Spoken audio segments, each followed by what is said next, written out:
Welcome back, everybody, to the GSMC Chip Shot Football Podcast brought to you by the GSMC Sports Network. I'm your host, Manny Maradiege, live today on August 22nd, a Thursday here. Before we really get into the weekend tomorrow, we got some more stories around the NFL with a couple breaking news circulating, and just some topics I wanted to bring up on today's show.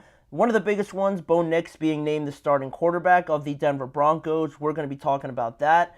Then also, sticking to the quarterback theme, Tom Brady speaking a little bit on why sort of Bill Belichick didn't get hired this season, giving his 2 cents on why that was and, what comes with eventually hiring Bill Belichick if that were to be the case next offseason. And also later on in the show, we're going to touch on the Steelers offensive coordinator, Arthur Smith, and what he had to say so far about the preseason struggles on offense, specifically for the Pittsburgh Steelers, and a couple more topics down the line as well. Please remember to like, follow, and subscribe to the show. And before we get started on today's first topic, I want to remind you guys, as always, if you guys have any questions you want to make on any of the topics, you have any comments you want to make also on anything I say, or just want to share an opinion as well on any of the topics as well, on top of that, we always want to hear it. It's always better when you guys are interactive with the show. It makes it a little bit more conversational. And what better way to do that than with the Super Chat feature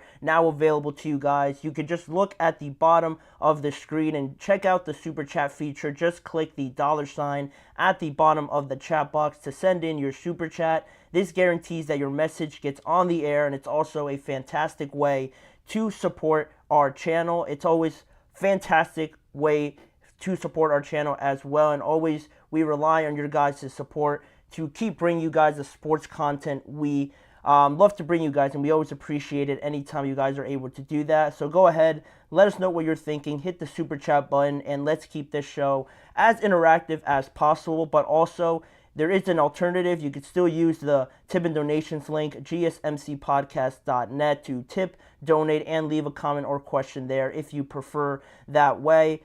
Again, leaving your comment or question, it's a great way to interact with our show, and we always are so thankful for you guys whenever you guys are interactive, and we love having you guys as part of our community. But with that being the case now, Teddy Belcher 4K Ultra, I know you're thinking about today's games. Remind me again what they are. I know the third week of the preseason starts today.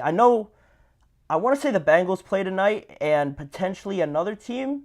The Bills and the Bears, I think, play tonight. I know a lot of their starters aren't playing. I know there's only a couple games on tonight. A little bit less exciting, but regardless, it should be something to watch in those games just because it is football, getting back into the spirit of things. But on that topic, on some of the performances, and speaking of the preseason, someone who took advantage of their preseason snaps was now the starting quarterback of the Denver Broncos. That would be Bo Nix.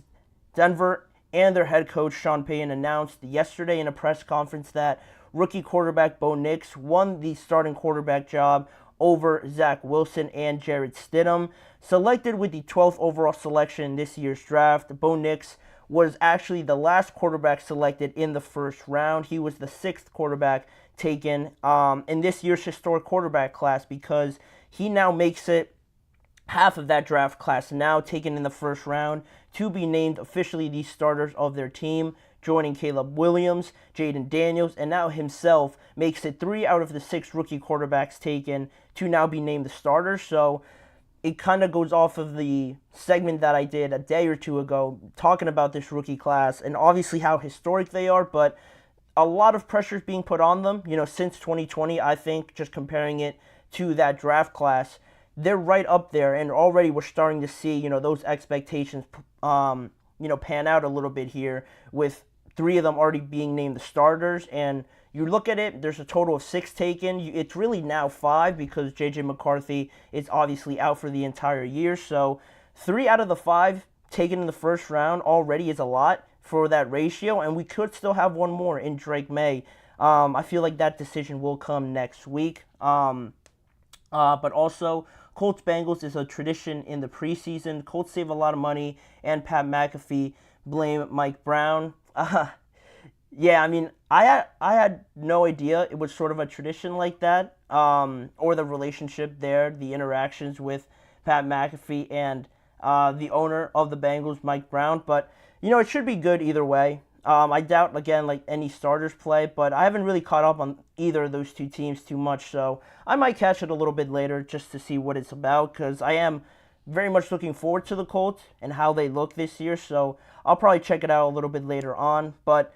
Sticking to this Bo Nix topic and more on him being named the starter, obviously, Sean Payton explained his decision a little bit in his press conference yesterday, basically saying it's not a reflection on Jared or even Zach. It's about what he has been able to do so quickly. It was the overall body of work, speaking about Bo Nix there, obviously. And now, in terms of how it relates and how it impacts the Denver Broncos, Bo Nix becomes the first rookie quarterback to start Week 1 for Denver since John Elway did it in 1983. Funny enough, that was the last time and only other time six quarterbacks were drafted in the first round. So kind of funny how it all played out there and the success that John Elway had. You can only hope that Bo Nix comes close to that, ideally for the fan base there and for the organization. But it's lined up pretty parallel with the draft classes, six quarterbacks taken, Denver taking one.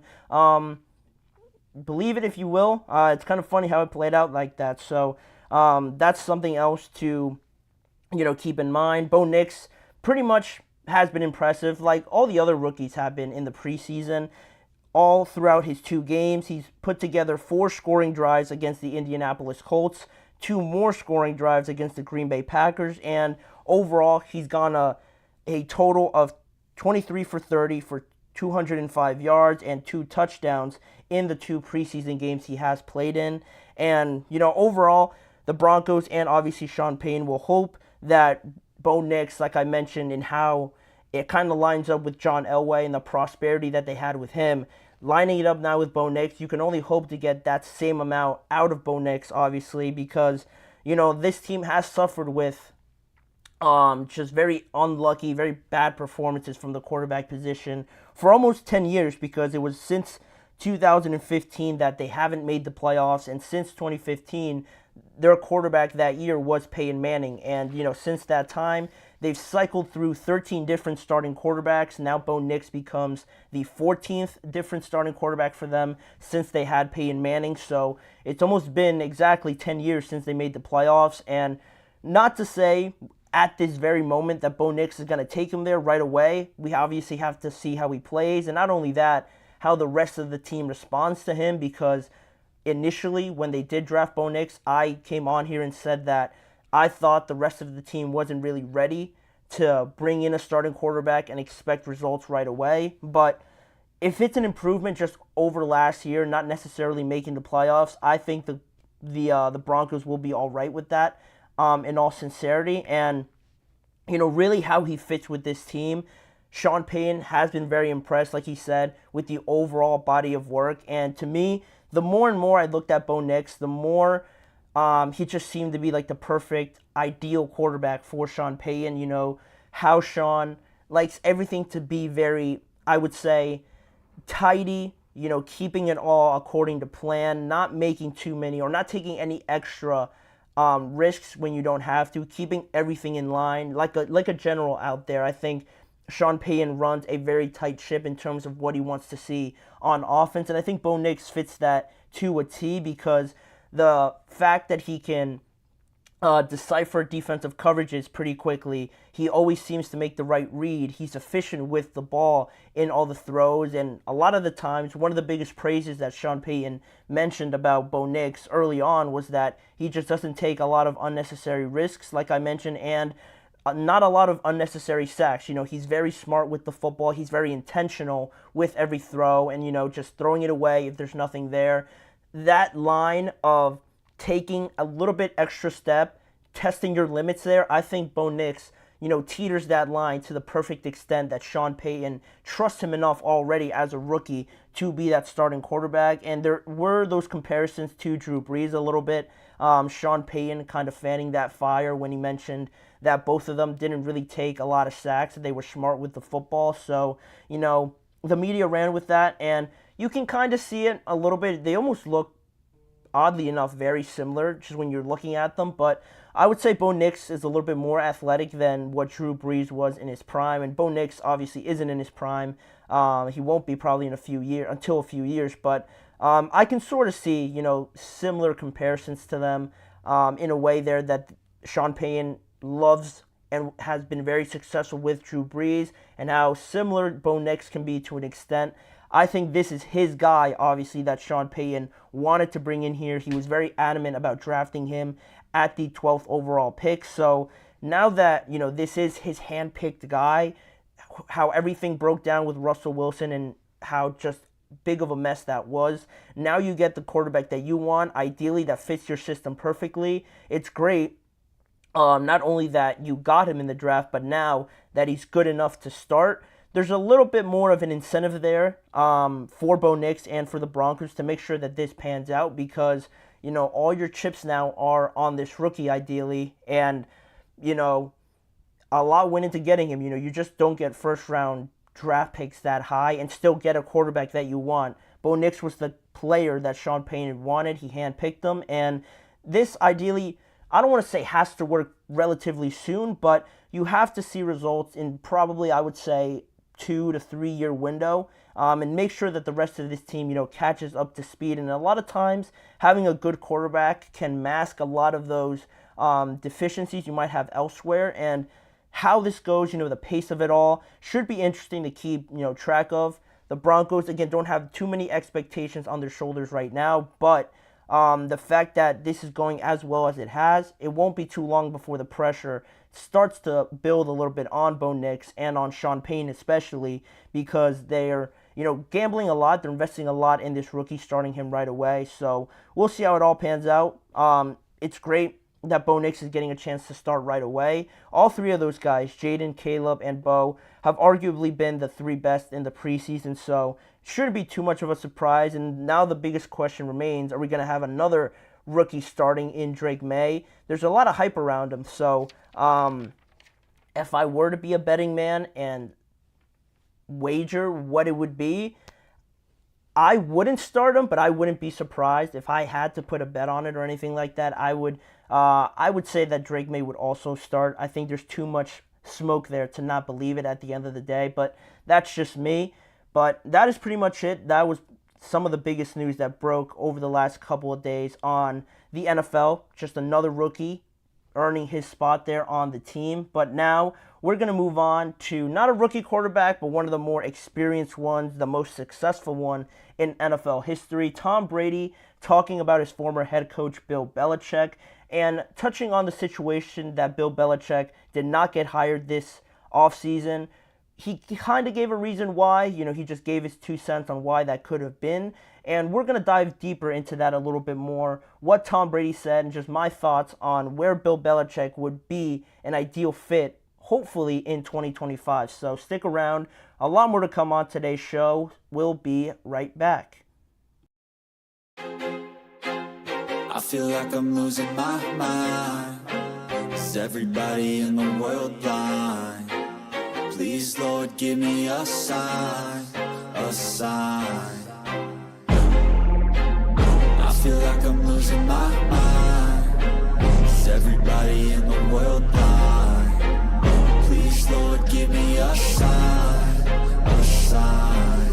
I wanna be the greatest. Everybody on the fake shit. I look around and feel like everybody is the fakest. I make this every day and I'm impatient, hoping one day I blow up from the basement. Statement, the top is so vacant. I don't hear shit that I think is amazing. Waiting for my day when I'm playing sold out shows for 1,000 faces. Hey, give me that crown, get in my way and to be put down. It ain't your place, all this my town. If I want that shit, then I'll get it right now.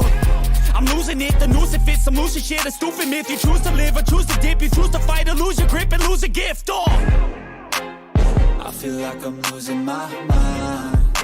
Is everybody in the world blind? Please, Lord, give me a sign, a sign. I feel like I'm losing my mind. Is everybody in the world blind?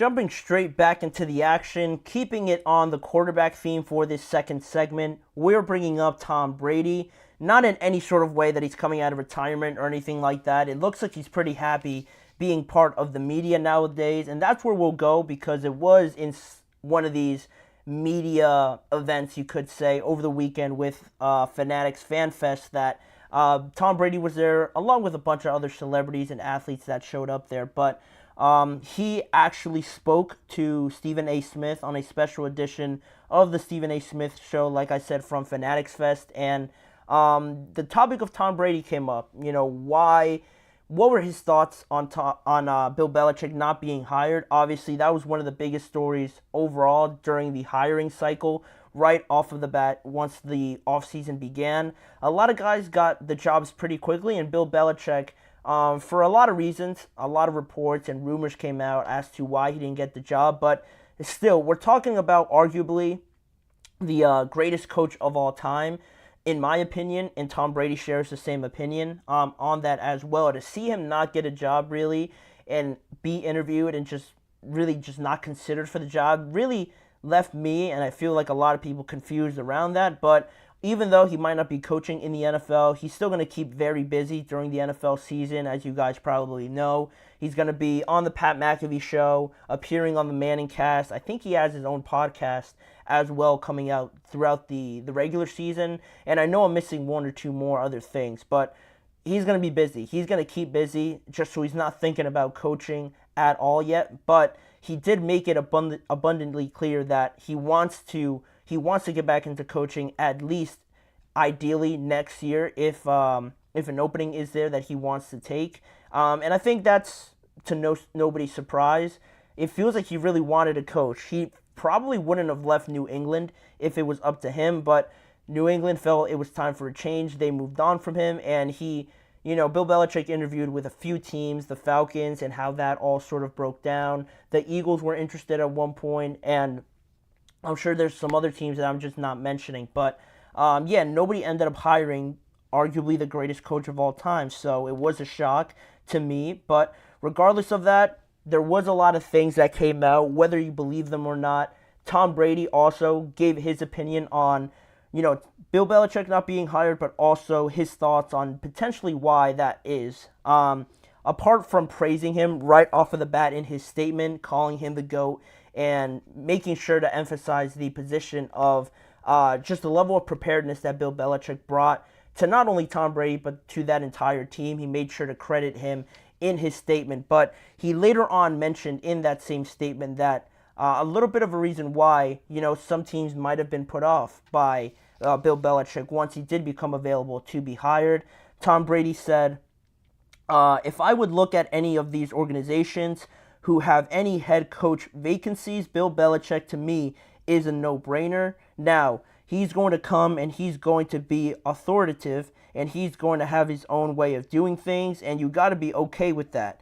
But when I'm looking at a coach to prepare a team, he's an incredible coach, and that was a common point, brought up by reports and a lot of the rumors that you heard throughout the whole offseason, throughout this process of hiring head coaches, that a lot of teams, I think more notably the Falcons and the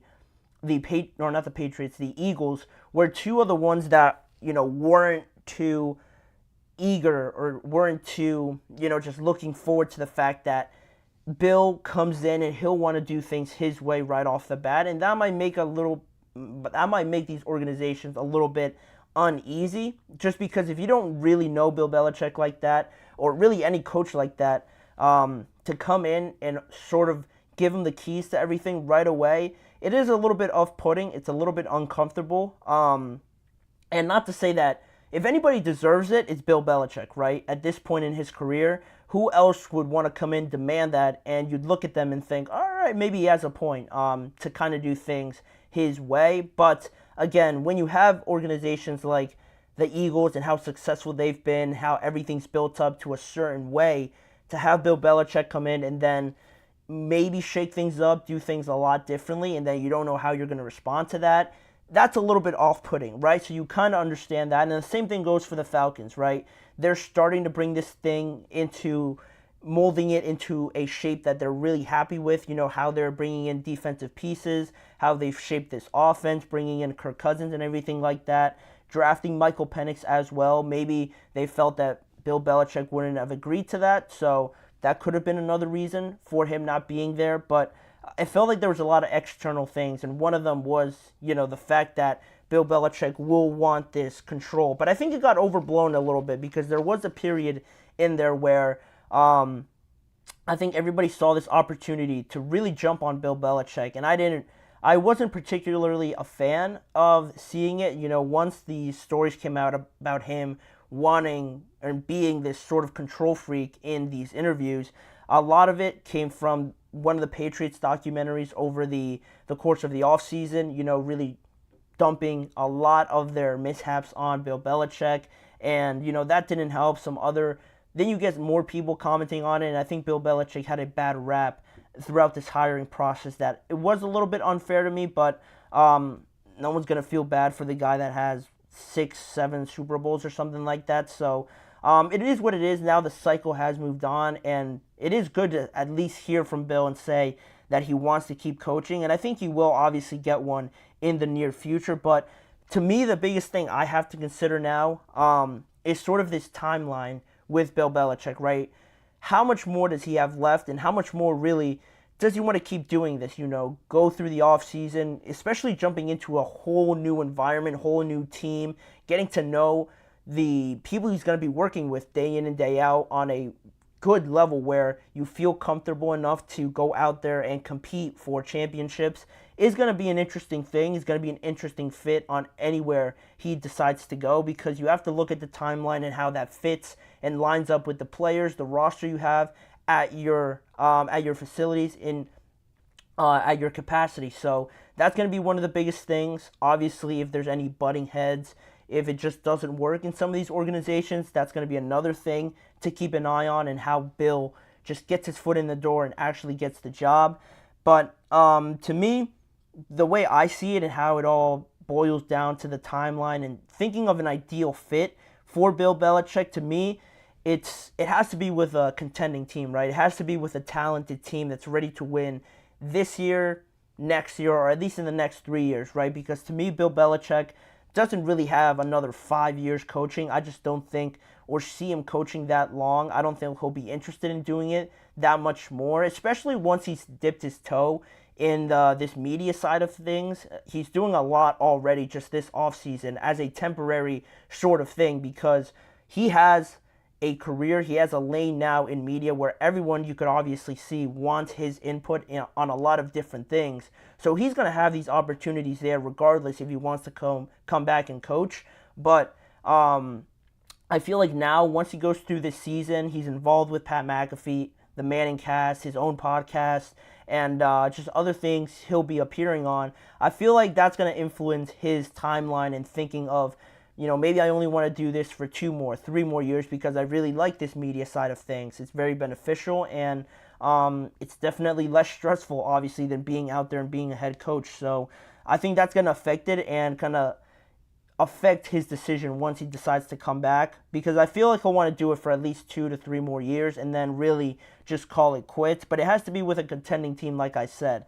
It can't be with any of these teams that are kind of, you know, just getting over the hump of finding their culture, finding their identity, like the Cardinals, the Raiders, the Panthers. None of those teams, like, we won't even consider them. It's more so, again, exploring the possibility of the Eagles, potentially the Falcons, and, you know, that one got a little bit messy with the owner and, like, the general manager and things like that, so that one's at about a maybe, like a 40% or something like that. To me, call me crazy. You guys could just completely flame me in the chat. I think San Francisco, to me, is looking like the best spot for Bill Belichick, and I want to preface that by saying, you know, I like Kyle Shanahan. I think he's a great coach. I think he's probably top 3, top 4 coach in the NFL right now, but with this team at the peak of its capabilities, of its powers in the NFC, constantly being the best or second best team in the conference, this is the perfect situation for Bill Belichick to come in, and not to mention that pressure that Kyle Shanahan now has because he is winless in all these Super Bowls that he has been in. I think he's 0-3 or 0-4 if I'm not mistaken. So you're going to get another run at it again this year, obviously, and he's going to have a good chance to get back there. And now, if you do get back there and say you don't win again, then it gets a little bit messy now with the organization, because what else can you do to this 49ers team that's just stacked from top to bottom? And I don't think they'll be able to have, the courage to come back out and face their fans and say, we're just going to run it back. We're good enough. We're going to try again. Because it has to come to a point where, something has to change. And unfortunately, they're not going to get rid of Brock Purdy. They're going to extend him, actually. This whole situation with Brandon and then Deebo Samuel, one of them or both of them are going to stay. So that's great. Christian McCaffrey's there already for the long haul. And everywhere else, it's pretty much settled in. The defense, all those guys are pretty much staying. So to me, if you get really far again and you don't win, especially for Kyle Shanahan, something's going to have to change. And unfortunately, it might have to be him, even though, again, he's a great coach. He's a great, leader. There's nothing wrong with him, but it's just a matter of fact of how this has all played out. And to me, Bill would fit that spot perfectly. Who else would be better to just get you over that hurdle than the guy, again, that has won 6 to 8 Super Bowls already? As much as you can be comfortable in that Super Bowl is what Bill Belichick would bring to this organization. So that's one thing. He needs a talented team, and that's exactly what this 49ers team is. And it's almost like his Patriots teams a little bit, right? Great defense, a lot of talented players on the offensive side of the ball, at least in some iteration of those Patriot teams. And am I the only one that believes that there is some similarity to the origins of Brock Purdy and Tom Brady? I'm not saying Brock's going to be anywhere near Tom Brady. Obviously, that would be insane. But you think of it, late round quarterback, no chance of starting, not really athletic. Brock Purdy's more athletic than Tom was, but they're super smart, quick reads, or have a decent enough arm to get the ball where it needs to go, and just surround them with great playmakers, the Julians, the Gronkowskis, the Randy Mosses of the world. Obviously, you have that with Brandon, Deebo, George, Christian McCaffrey.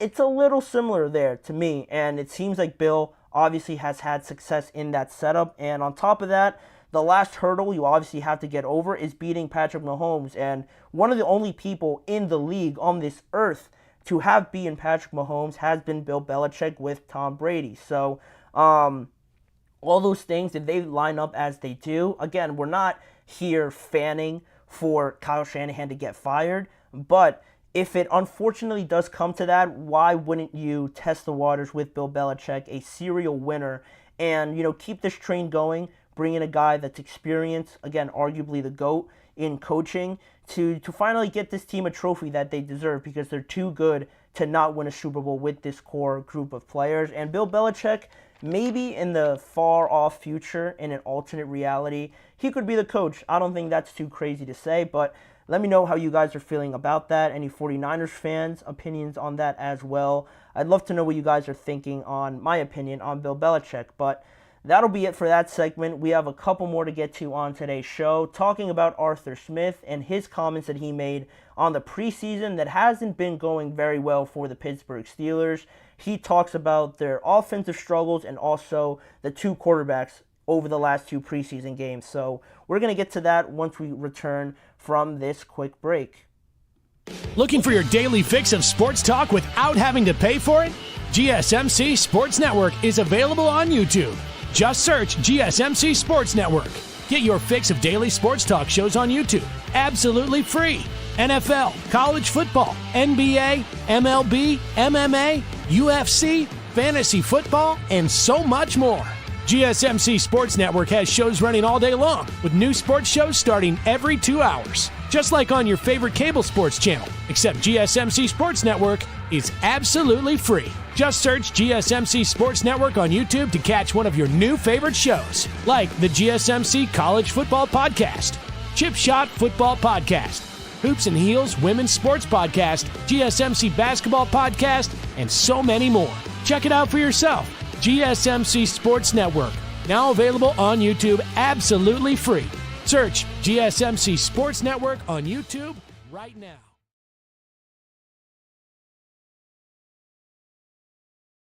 Thank you for joining me back here on the GSMC Chip Shot Football Podcast, and we're going to jump straight back into a popular topic, I would say, over the last few days. Everyone seems to be talking about the Steelers, their preseason form, and just killing Russell Wilson over the course of these last few days, saying he's, done, there's no chance he starts, bring in Fields. People can't say enough that they want to start Justin Fields already after 2 preseason games, and it is what it is.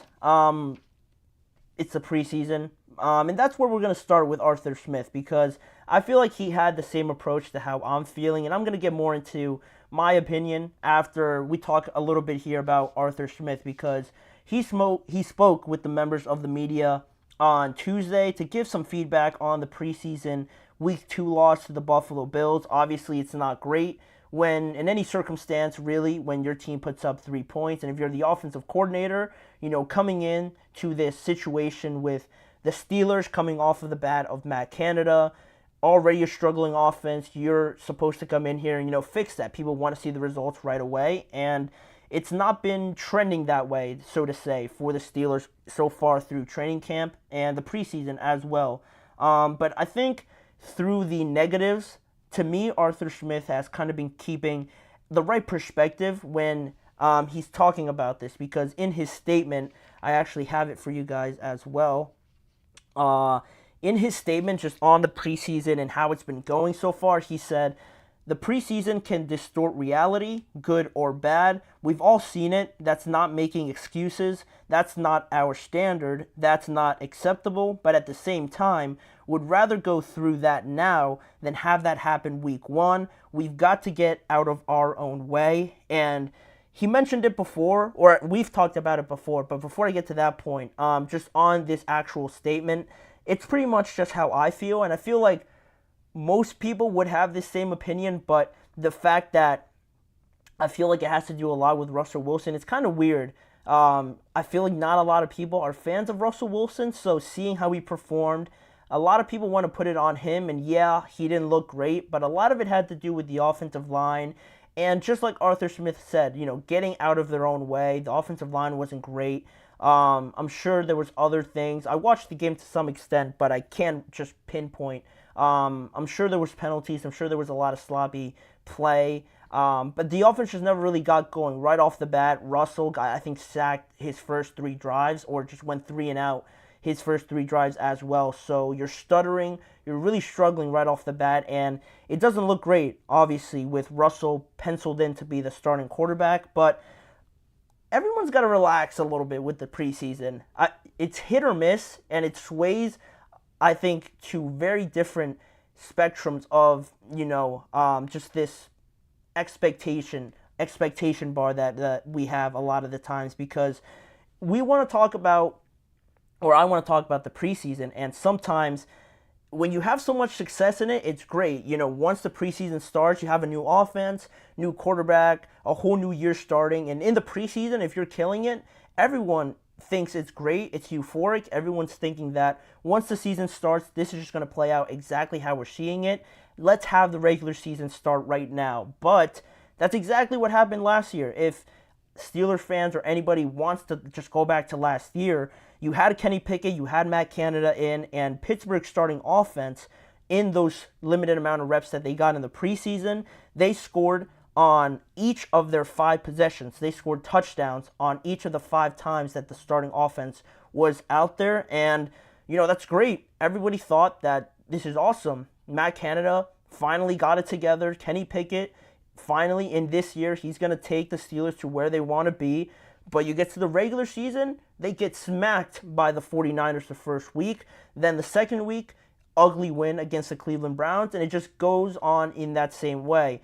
Good performance, awful performance, but somehow you still win. So, and then it just, you don't really keep it at a consistent pace. And, Matt Canada gets fired halfway through that year, and then you have a rotating system of offensive coordinators, and you have to start all over. So it's not always a great sign when your team is playing great in the preseason because you're not playing the same level of talent and everyone's just not ready yet to that same level of intensity as it is in the regular season, obviously. So that's one thing. And it is kind of funny how this lines up with the Titans and everything like that, because it seems like Arthur Smith has been in this situation before, and oddly enough, it all lines up almost like it has played out so far with the Steelers now. And by that I mean, you look at 2019 when Arthur Smith was the offensive coordinator for the Tennessee Titans. You look at their preseason, they struggled. In Arthur Smith's words back then, he said that they did not have a sharp preseason, so you're feeling skeptical heading towards the start of the regular season. And don't you know it, once the regular season starts, Tennessee overall throughout that year in 2019 was 10th in the NFL in scoring that season, and also in their Week 1 matchup, they put up 43 points in their Week 1 game after an unconvincing preseason. Now, for history to repeat itself exactly like that, unlikely, but it just goes to show that you can't take too much from the preseason and think it's going to play out exactly as you see it in the regular season. And I do admit that you can learn a lot and you can tell some things from the preseason. It's not completely useless or anything like that. I'm not trying to say that, because the biggest things to me when you look at the preseason and building these good habits or bad habits, trying to get rhythm, the decision making is one of the biggest things. We talked about it with Daniel Jones, and the decision making that you see, the discipline is another one, and also just the overall effort. Arthur Smith mentioned that the effort was unacceptable, so that's one thing that is just a non-negotiable. That has to be there. There's no other way around it. And then I mentioned the discipline, the penalty and everything like that. That has to be cleaned up. That, again, can't be something that is there one week and isn't there the other week. That always has to be there for the elite teams. And then the decision-making, because the decision-making isn't really just a preseason, we're just getting warmed up and everything like that. The Steelers don't have all these rookies starting in some of the biggest, spots around the team, if that makes sense. Yeah, they might be starting on the offensive line, and that's where the discipline comes in, right? To make sure you know the snap count, make sure you're not jumping off sides, you're not holding or anything like that. But the decision-making in terms of the quarterbacks making the right reads, making sure you're in your right spots, the assignments and everything like that, and just along those lines, the decision-making is a big part of it, because that comes with experience. That comes with just playing and the reputation you have in the NFL. That's not something that, you're kind of getting warmed up into. You know what the right play is supposed to be. So that's really a big deal in the preseason. But when you're looking at the rhythm, the overall state and form of an offense in the preseason, if they make a couple of mistakes, just overthrows and things like that, but it is the right decision, that stuff's going to get cleaned up, especially when you have guys in spots like the quarterback position or the wide receiver position that you can trust. And I feel pretty comfortable with Russell Wilson and Justin Fields as guys that I can trust to make the right decisions, most of the time at least. So that's really where I stand on taking the preseason seriously in one aspect, but in another one, just dying down the expectations in some of these, just because it does come with some patience, some just time with this team, especially when you're really wavering with a new offensive coordinator coming in, some new pieces coming in as well. It's gonna take some time. So once we see it all play out, once we see them, everything come into fruition, it's gonna be huge. This next preseason game that they have coming up. It seems like Russell Wilson is going to start in that, and it seems like most of the starters are going to play in it as well. So that'll be one of the last tests to see all these things, be in action. The decision making has to be there. Russell Wilson, not so great in the second one, but he was still, it seems like, a little bit limited in Arthur Smith's words. He said he didn't call everything that he wanted to with Russell Wilson just because he didn't have enough snaps, enough reps over training camp to still be open to the full playbook. So they expect to not have any limitations now on Russell Wilson. He's probably penciled in to start once again, but we're going to see Justin Fields. We're going to see the starting offense. the starting offensive line and how bad Broderick Jones struggled in that game, everyone's going to have their chance to reprimand that and just get everything in line, because this is the last test, like I mentioned, when they take on the Detroit Lions on Saturday at 1 p.m. Eastern Time. I'm going to be tuning into that. Hopefully it turns out to be a little bit better. You got to have at least one good performance in the preseason. There's not too much at stake in the preseason. I stand firm on that, but you can't go 0-3, not ideally, to make everybody feel great. You got to at least win one game. But with all that being said, it's, again, the preseason. They're just trying to get everything in line. A lot of the teams, and I think a lot of people just in the media have mentioned that, I think Bill Cowher mentioned it actually, to be specific, that, he feels like Arthur Smith isn't showing everything yet on offense, and that could very well be the case. People approach the preseason differently, and I wouldn't be surprised. Why would you show everything right away in this environment? So Saturday is going to be big for the quarterbacks, especially Russell Wilson and Justin Fields, and this offense as well, trying to get on the right page as they gear up for that Week 1 matchup against Arthur Smith's old team in the Atlanta Falcons. So that'll be that. That is that on the Steelers and their preseason struggles so far. A couple more topics to get to on today's show. Kevin Stefanski mentioned Patrick Mahomes as one of the most influential people just in the world of football, and compared him to Steph Curry, today's sporting world in athletics here nowadays. And also, just lastly, for the last segment, we're going to go over just a brief injury report to some of the biggest stars. Saquon Barkley, Deshaun Watson, Penei Sewell, and Christian McCaffrey will all feature in that last segment, so don't go anywhere. We'll be right back.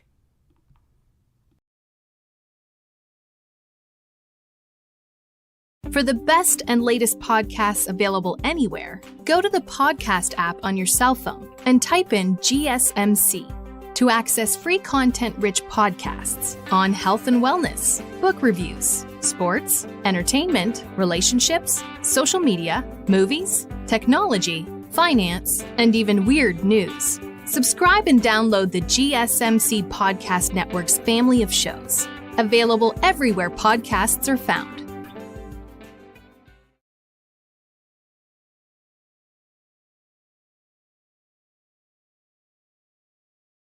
We are back here now on the GSMC Chip Shot Football Podcast to give more of a broader addressing to this, to just fascinating when Browns head coach Kevin Stefanski was asked in a Tuesday radio interview with 92.3 The Fan about Patrick Mahomes, behind the back pass, and, just his overall thoughts on seeing something like that so ridiculous, and just even trying something like that where, you look back a decade or so ago, and that would have been it for anybody to try anything like that, right? But Kevin Stefanski on Patrick Mahomes, he said, it's funny. It's almost like, how Steph Curry changed basketball. I think Mahomes is changing football.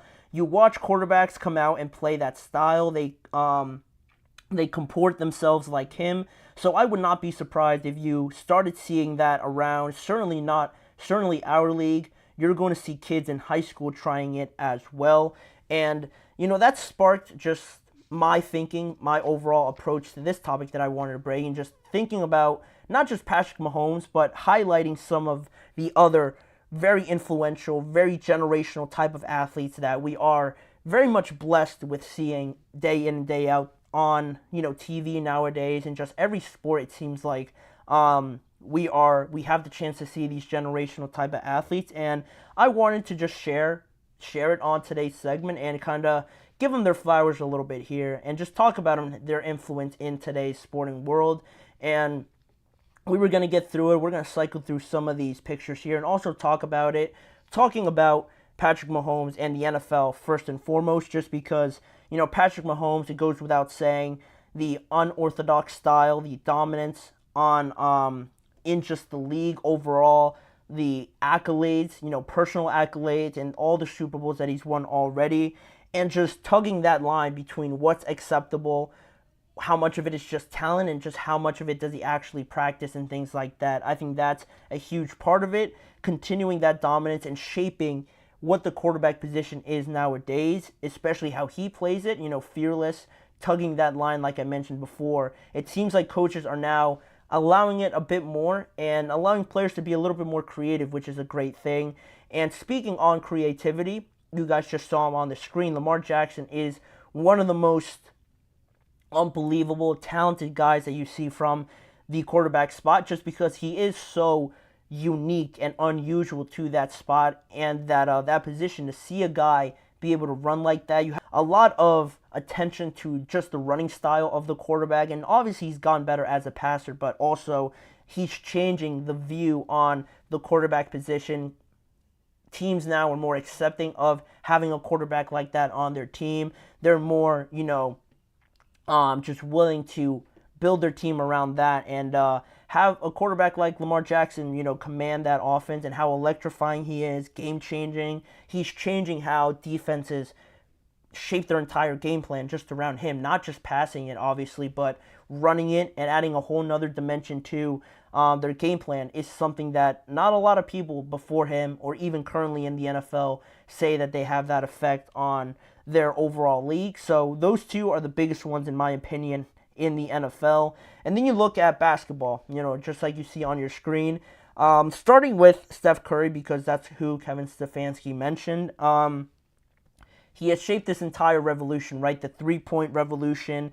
Have to have it now. You have to be able to shoot the three-pointer. At least if you're going to be a starter out there, you're maybe not necessarily shoot it if you're a big man, if you're a traditional big man, but affect the game in a way that you open up three-point shooting and, you're just putting them up at this point. Teams in the NBA now aren't really going to be successful if they're not chucking up a good amount of threes each and every game, because that's how Steph Curry has shaped this entire thing. And now you see how he has affected the spacing on the court, being able to defend. You have to have great wing defenders on your team in your starting lineup now, or else you really don't have a chance out there on the perimeter with the talent that all these young players are coming into the NBA with. And it kind of has decreased the value of that old school big that dominates the paint and everything like that, just because it's simply math. You just outscore them with threes. If you're very efficient at it, like the Boston Celtics really, it's hard to keep up, obviously, and it has decreased the value of a traditional big, and Steph Curry was really at the origin of all of that. And to continue on with the NBA, two other guys stood out to me mostly, talking about old school bigs and generational type of players like that. Nikola Jokic is another one to me, and Wemby, of course. I'll just mention him in here now as well, just because both of them have brought in the international presence, I think, to the NBA. They've grown it. It has exploded just over the course of the last few years. You look at Wemby, Jokic, I could have mentioned Giannis as well, the Canadian players that we have, Shai Gilgeous-Alexander, Jamal Murray, and things like that, and just other up-and-coming. There was a lot of international players just in this year's draft as well, so how much they've grown and how much they've been successful is a huge part of being one of these influential players. The levels that they are right now. You just look at the Olympics that just have passed and how it has changed over the last few years, how influential those guys have been in really revolutionizing the growth of the game. And I think the spotlight on the game in a lot of these European leagues as well. And in terms of playing style, you look at Wemby, the prototypical new age big man that you want to have. He has the size, the handle, the shooting, everything you would want in a franchise player like that. Teams will have to adapt everything that they do once he really fits into that full mold, his full potential in a few years. It's scary to think that he's only been in the league for 1 year, and he had a very great year, a very good year for just being a rookie. So what's he going to be like in 5 years is going to be super scary for these other teams. And then Nikola Jokic just still keeping that old school big around a little bit, but he brings more to the game because he also influences the three-point shooting as well, and just everything else he has in his bag, like the mid-range shot, the passing, his size. Obviously he's able to shoot the three ball as well, the IQ, all of that. Being not the most athletic guy out there, it's incredible to see it with his size and everything like that, how he plays at his own pace. and how he controls everything from that center position. It's refreshing to see, not just a bunch of wing guys out there still having some value, keeping the old school big around, living in Nikola Jokic is great to see. And then, just lastly here, with a couple more, with Shohei Ohtani's another one, growing the international influence in baseball and the dominance, obviously, in the stats that he has shown. One of the big stars in the MLB. Shohei is one of the first names you bring. A shutout game, and also just hitting a couple home runs, getting a couple hits on top of that. We haven't really seen a guy to do something like that. So the fact that he's bringing more eyeballs to the game from that spot, hopefully he gets more back into pitching and gets over that arm injury. Hopefully it all plays out a little bit better to allow him to get back into pitching. But Shohei is one of those guys that you think, coming into the MLB, seamless transition and just taking it over in his own stride, which is great to see. And then lastly, I couldn't go without mentioning the women in sports that we see today as well. Arguably one of the biggest one, Caitlin Clark in the WNBA, and just overall that entire draft class, with Angel Reese being another one leading that class. Really, I think with the WNBA especially, and how, there's that whole big topic of, not valuing the other superstars that were there before Caitlin. I think to me what makes this so big is that the arrival of this draft class with Caitlin Clark, spearheading this class, is that it matched up perfectly with the trajectory that the WNBA was sort of heading into, if that makes sense, right? You had players like Asia Wilson, Diana Taurasi, and Brianna Stewart growing the game slowly in the WNBA, but then it matched up perfectly, the paths crossed perfectly with Caitlin Clark also joining the WNBA from Iowa, and all the success that they had in college as well. The entire draft class, it was must-see TV a lot of the times, and once you get to know them in college, of course you're going to follow them into the league as well, and it just matched up perfectly. That's why I believe, you see this explosion now of the WNBA, and wanting to see these players on top of their obviously natural ability and how good they are at their sport. You mentioned them. In soccer, I think is another big one, just seeing the Olympics and how they played out as well. Trinity Rodman, Sophia Smith leading the U.S. women's national team to the gold, and really leading this new age of soccer, women's soccer in the U.S., and getting back to the dominance that everybody wants to see in the United States, because they had an early exit from the last World Cup, and now with Rodman, with Smith, and a bunch of other players, obviously, I'm not mentioning. Those two are really the ones that will be the leaders, the most important players going forward to lead this new age of American soccer for the women's national team. And they've already had early success. They're both very young. And to lead this new age, I think they are going to shape a whole era around themselves and around, attention, bringing more eyes to women's soccer as well. So that's pretty much everybody I wanted to mention. It just sparked my thinking of, there's a lot of influential players nowadays, and we're very lucky to see a bunch of them play in a bunch of different sports as well to keep it interesting. So it's not just in the fall or in the spring that you get to see a lot of this great gameplay. It's year-round, so that's what makes it so great overall, and what makes sports so great overall, honestly, right? But that's pretty much it. Those are all the athletes that really came to mind talking about influence in each of their respected sports. But sticking now more to football specifically, we have one more topic to mention here on today's show.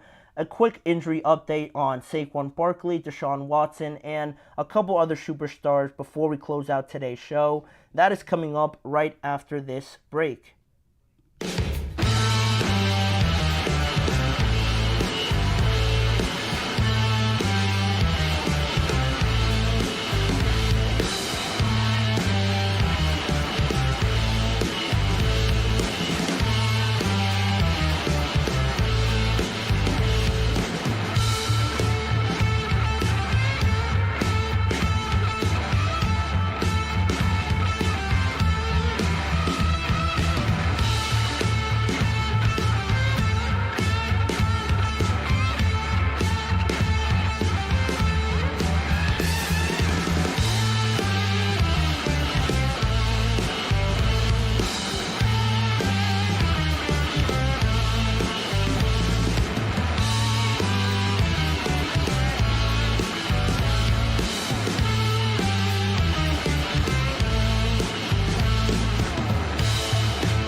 Thank you for joining me here on the last segment of today's show, just to briefly go over some more injury updates to some of the most important players on some of their respected teams.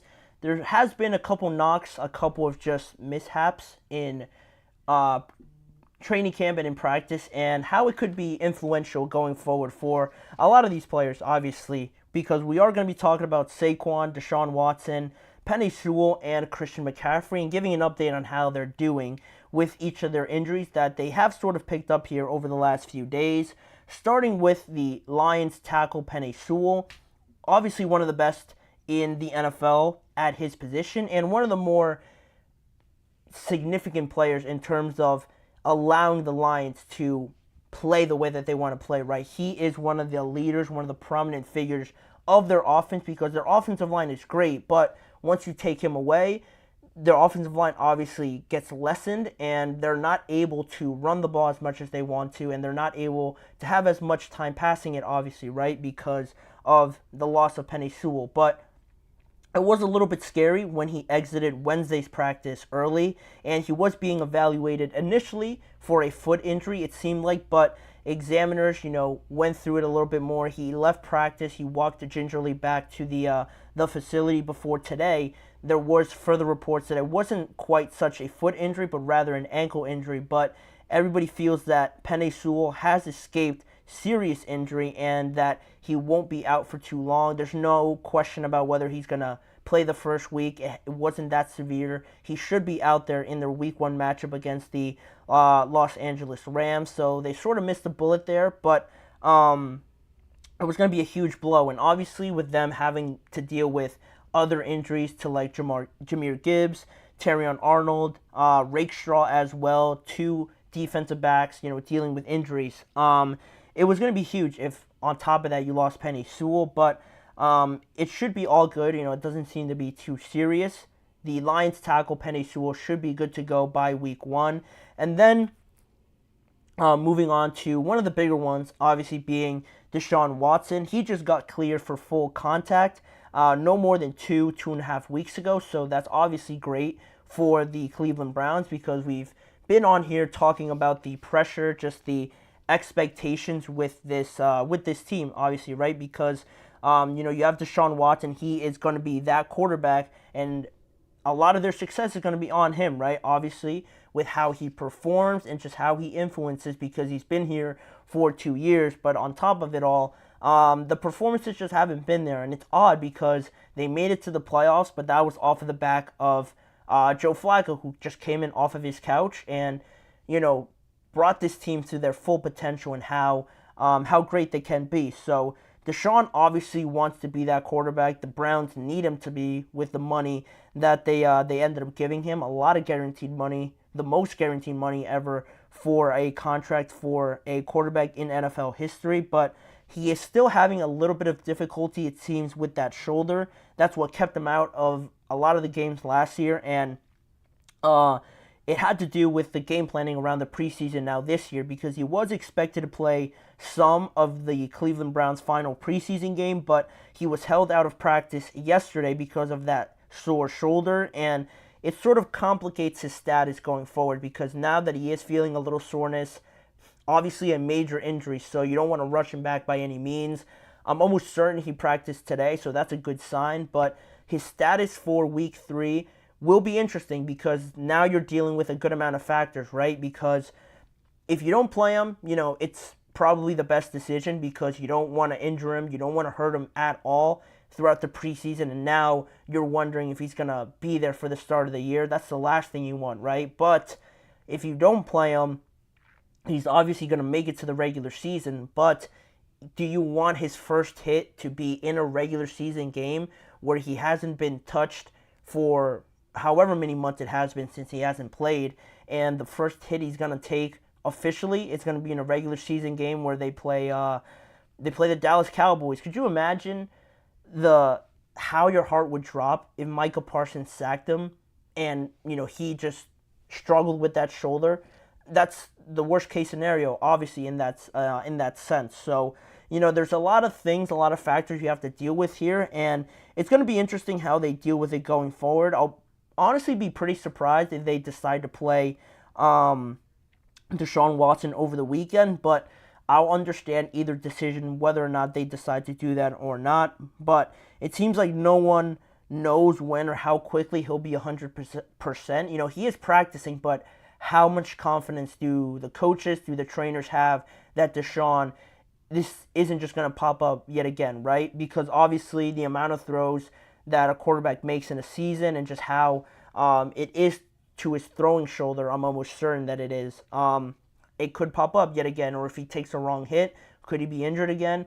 All those things are worries, but it is just coming to that point where you need to see something from Deshaun Watson. So it'll be something to monitor. Certainly, if he practices, that's great, but how quickly can he be 100% and how much pain is he able to withstand to that shoulder, right? Going forward, that'll be something to watch. But moving on to somebody else, Saquon Barkley, the second to last player I wanted to mention here, because there was a bit of a scare with Saquon on Tuesday when he was held out of a portion of practice because of a hip and a lower back issue, but he didn't participate in the team drills on Wednesday, but he did participate in other portions of it. So seeing how Saquon is doing with the Eagles, obviously, and how big his acquisition was this offseason, you don't want to risk anything too much with that being the case. So, reports later clarified that he is being held out of some of the practices just to kind of load manage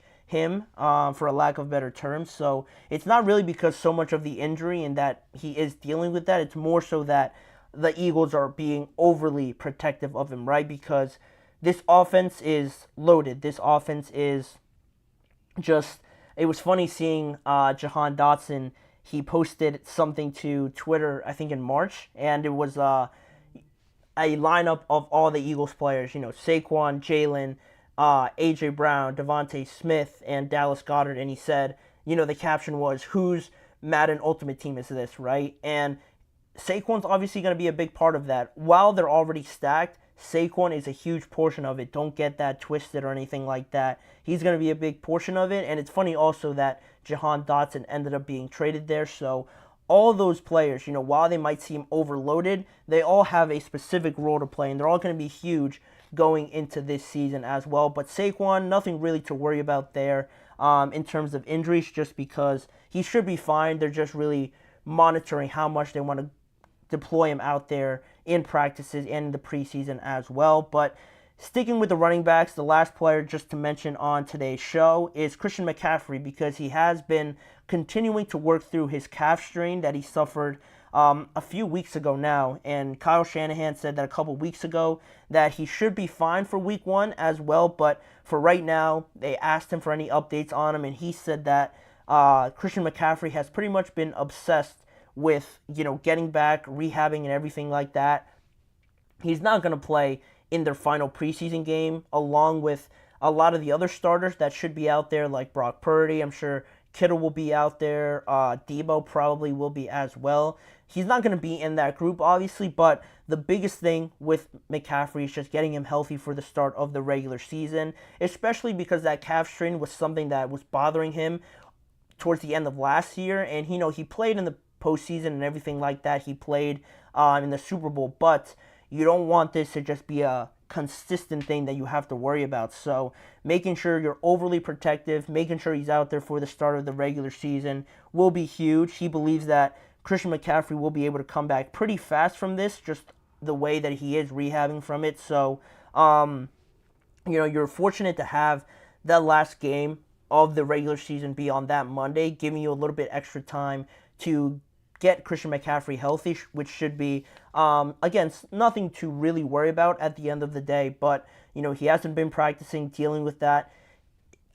Honestly, it is a little worrying that it still continues to be a problem, but if they're feeling confident about it, if he should be there for week 1, you can only hope for the best, and if Christian McCaffrey's feeling great and rehabbing it, you just have to have confidence in that guy, obviously being the best running back in the NFL, especially after last year. And the 49ers are definitely going to need him. They're going to need him out there for sure. Against the New York Jets, nonetheless, a very good team, or penciled to be a good team in 2024. But that's it for the injury updates. Those are some of the biggest players that are dealing with a couple knocks here or there, but that is also the end of today's show. That'll be it for the GSMC Chip Shot Football Podcast. Thank you again for joining me on today's show.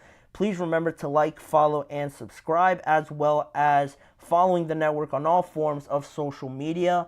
And if you want to catch more of this show, check out both YouTube channels, the Podcast Network channel and the Sports Network channel as well, to catch a lot of different ways to enjoy a lot of the NFL content on both of those channels around, again, this show. And lastly, tune in every weekday at 6:30 p.m. Eastern Time for more NFL content and just conversations, headlines around this league with me, Manny Maradiaga, as your host. Thanking you again for joining me, and I hope to see you guys back here with me again to close out this week tomorrow.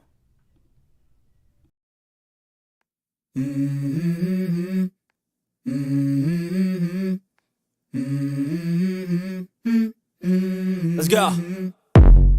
I wake up to a little bit of drool on my pillow, feel like it's gonna be a bad day. Yeah, I'm tired of shit, and the coffee ain't hit yet, damn, ain't that great.